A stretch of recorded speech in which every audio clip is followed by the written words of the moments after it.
Hello again. We are in Genesis chapter 8 for our Bible break today.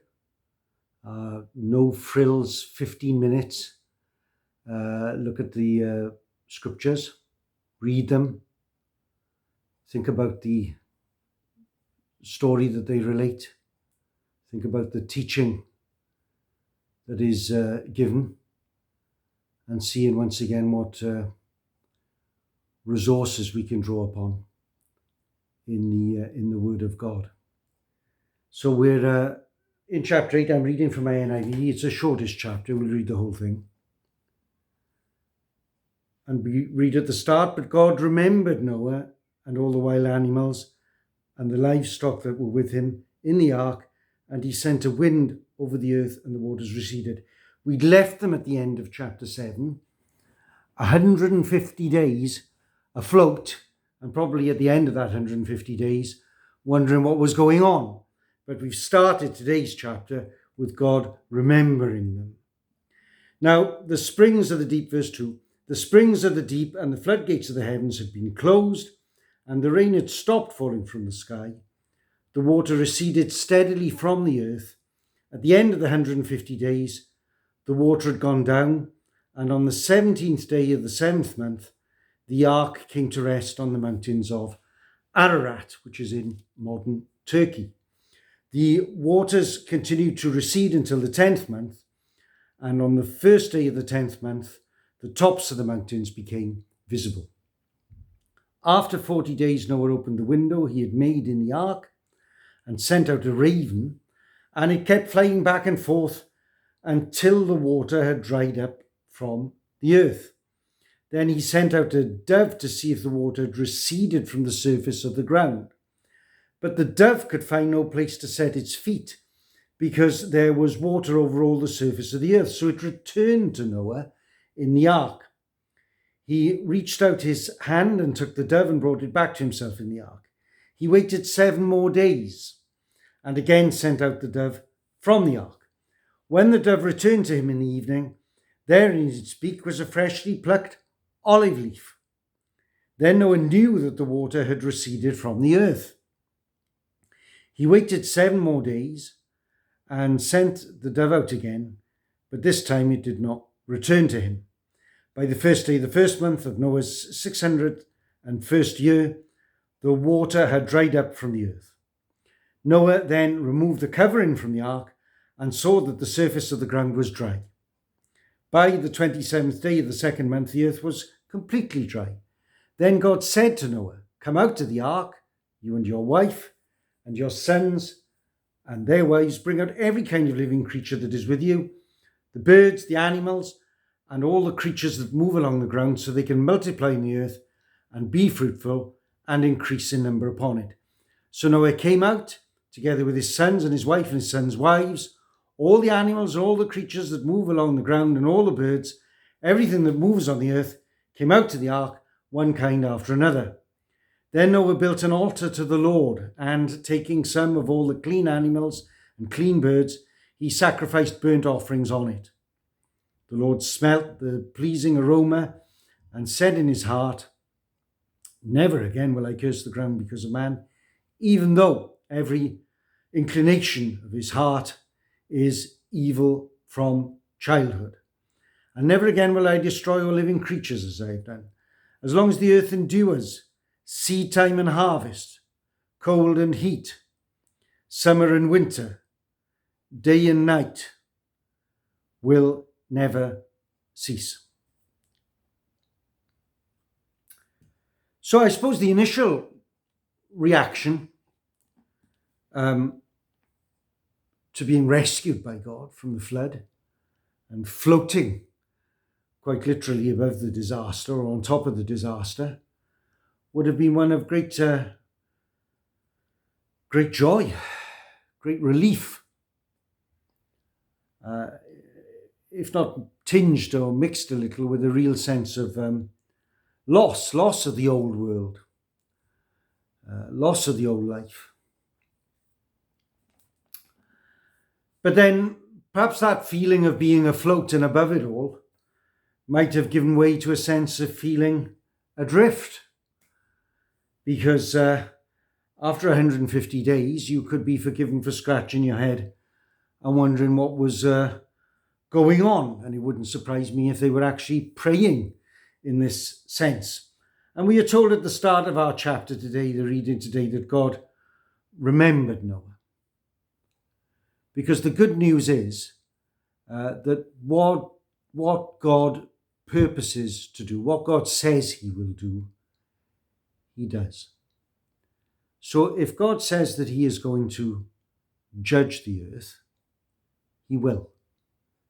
But if God says, as he did to Noah and his family, that he will save them and that they will enter the new world, as it were, they will begin the new world, as it were. If God says that, then he will. And it doesn't matter for Noah or for anybody else who puts their faith and trust in God. It doesn't matter how much we may scratch our head and wonder at the silence and wonder at the weight. We don't have to worry because it's coming. God does not forget what he has promised and said that he will do. He remembers and he gets on and does it in his good time. That's what happens. For his part, Noah, I don't know whether you say he was testing the water or testing the ground, because he's got these birds that we read about that he sends out to see if they can come back with any information on the situation. No harm in that, in doing our own rain checks, as it were. And the famous homing instinct of the pigeon kicks in. The dove comes back when there's nowhere to rest, but eventually comes back with an olive leaf, which is a sure sign that the waters have receded, because olive trees, like most trees, I suppose, aren't generally high up, but lower down. The lower down the mountain and in the fields. So this is a good sign. They might even have been tempted to take a dive or make a splash, but they didn't. Like I say, maybe they were totally traumatized for all I know. But I mean, they'd been through a completely world-shattering, world-ending upheaval.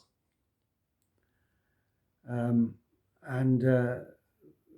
no doubt the experience of the whole experience had left its mark upon them. But in any rate, what is clear is that they stayed in the ark and they stayed shut in, and they would not and did not come out until verse 15 and 16, until God tells them to. They've been following God's commands and God's instructions.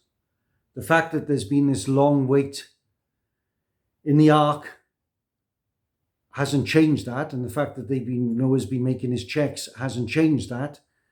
They wait upon God, and they wait for God's go-ahead, God's directive, and out they come, ready to repopulate and replenish the new world. And I wonder, let me ask you the question, let me think about it myself.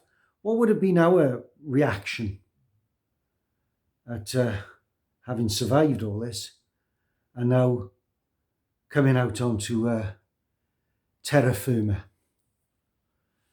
Maybe our first reaction would have been to want to throw a party, maybe. There's certainly much to be glad about and much to celebrate. But it's interesting that what's noted for Noah's first reaction, or first recorded reaction in verse 20, is that Noah builds an altar to the Lord and like his ancestor, I don't mean great grandfather, he's a great uncle, wasn't it? Wasn't he? Wasn't Noah descended from Cain?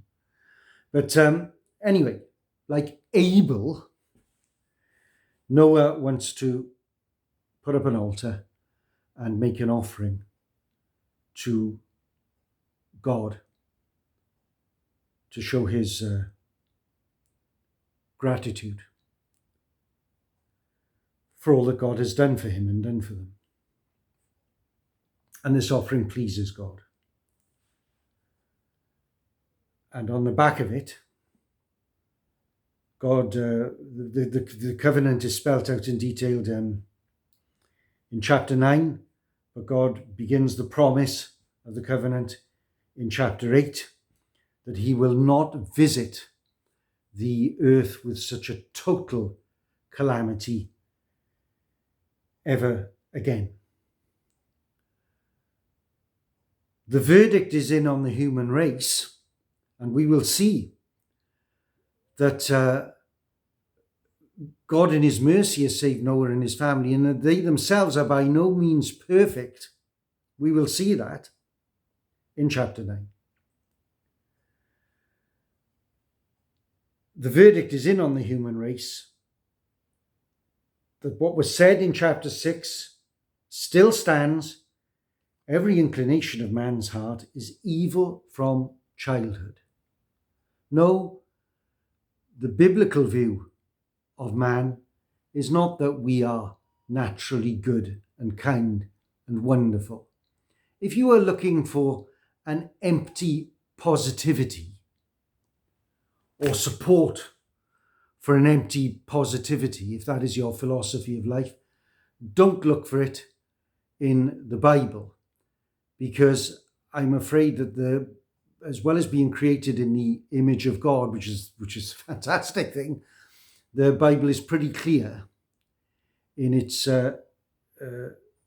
description of fallen human nature.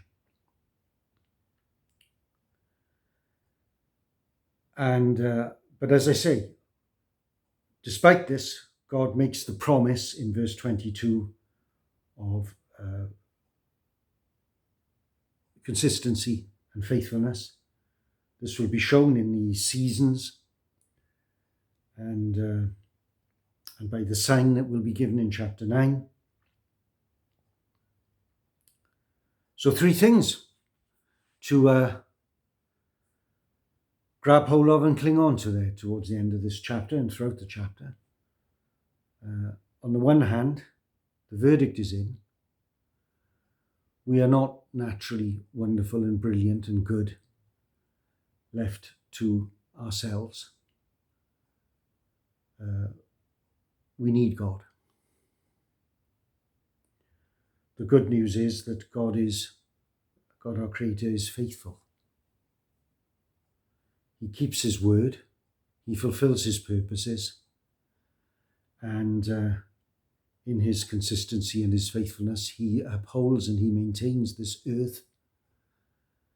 And he holds our very lives in his hands.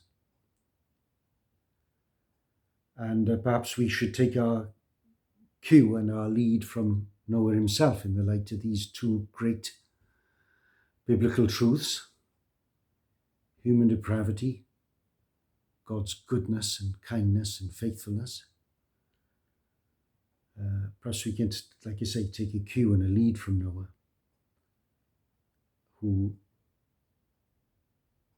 whose response to God is one of, he makes his offering to God in gratitude for all that God has done for him and all that God is to him. So I'll leave you with that, and I think we're rounding off the story of Noah in chapter 9 next time around.